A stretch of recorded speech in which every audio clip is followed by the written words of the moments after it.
Myself, Dr. Vijay Kumar Beniwal. Today we are going to discuss operation of the code, enforcement of the Indian Penal Code 1860. Last lesson में हमने essential element of crime देखा था. Let's start operation of the code. दंड संहिता का प्रवर्तन या operation of the penal code या Indian penal code 1 जनवरी 1962 को यह लागू हुई. इसके सेक्शन 2, 3 एंड 4 में 2, 3 और 4 में बताया गया है कि संहिता का प्रवर्तन कहाँ कहाँ, किस क्षेत्र में और किन किन व्यक्तियों पर होगा. फर्स्ट है टेरिटोरियल ऑपरेशन या टेरिटोरियल एनफोर्समेंट, प्रादेशिक प्रवर्तन. दूसरा है बाह्य प्रादेशिक प्रवर्तन. सबसे पहले हम देखते हैं टेरिटोरियल ऑपरेशन. सेक्शन 2 जो कि बताता है कि प्रत्येक व्यक्ति संहिता के उपबंधों के प्रतिकूल हर कार्य और लोभ के लिए जिसके लिए भारत के भीतर दोषी होगा, इस संहिता के अधीन दंडनीय होगा, अन्यथा नहीं. प्रत्येक व्यक्ति कोई भी हो, it may be citizen of India और नॉन सिटीजन ऑफ इंडिया, इन दोनों में कोई डिफरेंस नहीं किया गया. तो प्रादेशिक प्रवर्तन किन किन पर होगा? दोनों व्यक्तियों पर जो सिटीजन है और नॉन सिटीजन है. दूसरा, इसमें जो व्यक्ति शब्द इस्तेमाल किया गया है वो पर्सन नेचुरल पर्सन के लिए भी अभिव्यक्त किया गया है और आर्टिफिशियल पर्सन के लिए भी अभिव्यक्त किया गया है. नेचुरल पर्सन जैसे कि व्यक्ति है कोई भी आयु का नर या नारी. और सेक्शन 11 में जो डिफाइन किया गया है निगमित व्यक्ति, उसको भी शामिल है, यानी कोई भी लीगल पर्सनैलिटी या आर्टिफिशियल पर्सन, उस पर भी आईपीसी लागू होगी. अब टेरिटोरियल ऑपरेशन मीन्स प्रादेशिक प्रवर्तन. प्रादेशिक प्रवर्तन भारतीय राज्य क्षेत्र. भारतीय राज्य क्षेत्र को देखें तो कुछ बिंदुओं में भारतीय राज्य क्षेत्र को स्पष्ट करते हैं. प्रथम जो है वह है अंतर्राष्ट्रीय विधि द्वारा मान्यता प्राप्त सीमाओं के भीतर भारत की भूमि, जो भारतीय राज्य क्षेत्र के अंतर्गत आता है. जो भूमि है वो भारतीय राज्य क्षेत्र कहलाएगी सामान्य तौर पर. दूसरा जो बिंदु है भूमि के धरातल के नीचे की अवभूमि. जो भी भारतीय राज्य क्षेत्र में जो भूमि है उसके नीचे धरातल में जो अवभूमि है, जिसमें हम रिसोर्सेज निकालते हैं, तेल, अन्य सामग्री, अन्य चीज़ें, खनिज, अन्य पदार्थ निकालते हैं, वह भी भारतीय राज्य क्षेत्र की भूमि मानी जाएगी. अगर खदानों में या उसके भूमि के नीचे अवभूमि की स्थिति में भी अगर किसी प्रकार का कोई एक्ट होता है या कोई ओमिशन होता है तो उस पर भी आईपीसी लागू होगी. थर्ड है भारत की भूमि के ऊपर का आकाश. अगर भारत की भूमि के ऊपर के आकाश पर भी किसी प्रकार का कोई एक्ट या ओमिशन होता है तो उस पर भी आईपीसी लागू होती है. नेक्स्ट है प्रादेशिक समुद्र. प्रादेशिक समुद्र है. प्रादेशिक समुद्र प्रत्येक देश की सीमाओं से जो लगता हुआ क्षेत्र है उसे प्रादेशिक समुद्र कहा जाएगा, जो कि अंतर्राष्ट्रीय सीमाओं के अधीन, अंतर्राष्ट्रीय विधियों के अधीन, अंतर्राष्ट्रीय मान्यताओं के अधीन होता है. सबसे पहली बात कि प्रादेशिक समुद्र की जो सीमाएं हैं या समुद्र की जो दूरी नापने हैं वो नॉटिकल माइल्स में नापी जाती हैं.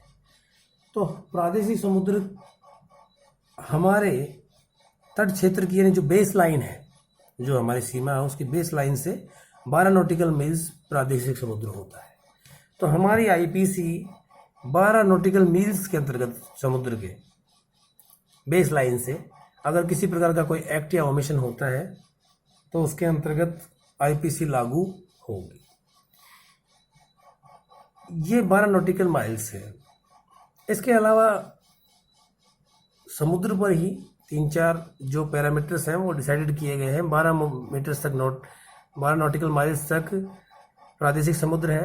पैतृक समुद्र है 24 नॉटिकल माइल्स तक। आर्थिक अपवर्जित क्षेत्र है 200 नॉटिकल माइल्स तक। और आर्थिक अपवर्जित क्षेत्र इकोनॉमिक एक्सक्लूडेटरी जोन्स के से आगे है हाई सीज यानी खुला समुद्र। उसके आगे कॉन्टिनेंटल शेल्फ महाद्वीपीय तट जिसे कहते हैं, फिर इंटरनेशनल अंतर्राष्ट्रीय समुद्र। तो 12 नॉटिकल माइल्स तक तो आईपीसी लागू होगी। उसके पश्चात अंतर्राष्ट्रीय संधियां, अंतर्राष्ट्रीय रूल्स, अंतर्राष्ट्रीय विधि लागू होती है। चलिए आगे देखते हैं सेक्शन 2, जिसमें साफ साफ कहा गया कि टेरिटोरियल ऑपरेशन में नेचुरल और आर्टिफिशियल पर्सन रहेगा, लीगल पर्सन। इसमें इंडियन और फॉरेनर दोनों हो सकते हैं। अगला है एक्स्ट्रा टेरिटोरियल ऑपरेशन। सेक्शन 3 और 4 डिफाइन करते हैं। इसमें स्पष्ट रूप से कहा गया है कि इसे राज्य क्षेत्रातीत का सिद्धांत कहा जाता है। आर्टिकल 245(1) में सॉवरेन स्टेट को, यह स्टेट की विधायिका जिसे संसद कहते हैं, भारत में संसद द्वारा विधि का विस्तार संपूर्ण भारत पर होगा। और आर्टिकल 245 के सबक्लोज 2 में स्पष्ट रूप से, जो कि टेरिटोरियल एनेक्सेस का सिद्धांत है, वहां दिया गया है संसद द्वारा निर्मित विधि को इस आधार पर चुनौती नहीं जाएगी कि इसका विस्तार भारत के बाहर भी होता है। अब भारत के बाहर कहाँ? हर देश की और राज्य क्षेत्र की अपनी सीमाएं हैं।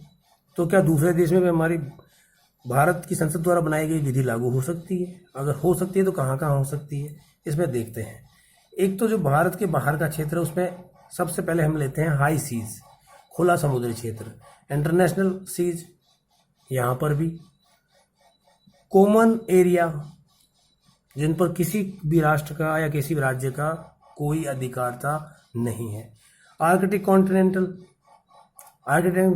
कॉन्टिनेंटल में वो क्षेत्र जो कि किसी राज्य के अधीन नहीं है, वहाँ पर भी आईपीसी लागू हो सकती है। तो इस आधार पर कि बाहर लागू हो रही है, इसको चुनौती नहीं दी जा सकती। यानी किसी भी स्वतंत्र राज्य के सॉवरेन संसद द्वारा या संप्रभु विधायिका द्वारा अगर कोई विधि बनाई जाती है और वो भारत के बाहर या किसी राज्य क्षेत्र के बाहर भी लागू होती है, तो वो केवल इस आधार पर कि वह बाहर लागू हो रही है, अवैध नहीं मानी जाएगी या विधिपूर्ण नहीं मानी जाएगी, वह लागू हो सकती है। कहाँ कहाँ लागू होगी, अंतर्राष्ट्रीय विधि पर डिपेंड करता है।